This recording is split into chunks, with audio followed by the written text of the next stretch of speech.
name is Laura Johnston Kohl. I'm a Jonestown survivor.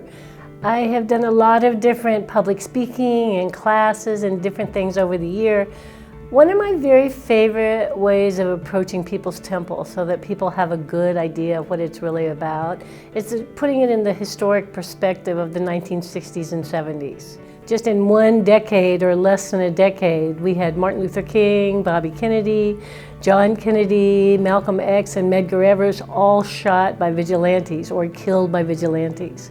So by 1970, I really felt that I needed to take charge and not be a victim and see our democracy go down the drain. And really, right after I got to the Bay Area, I met Jim Jones and became part of People's Temple as a way to figure out how to fix this world so that it wouldn't be so crazed. I lived in Guyana for 2 years, and I happened to be on the sales team out of Jonestown on November 18th, 1978. So surviving all of that, I moved into another community called Synanon, and I lived there for another 10 years, and they kind of pieced me back together again.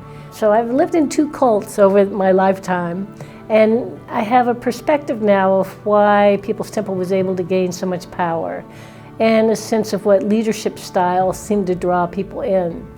When we first came back, all of us survivors, we were really considered sheep who had been led to slaughter.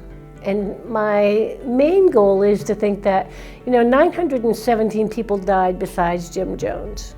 And we know so much about him, and yet there are 917 people who need to have their stories told too. So I don't want the story to die because it's so uncomfortable or difficult. I think we have to really investigate it. I hope you come to my class. I love questions. I think I've been asked every question over the last 39 years, and I've survived those too. So I encourage you to think about questions. I'll also give you a resource list for information that's vital if you want a full picture of what happened with People's Temple.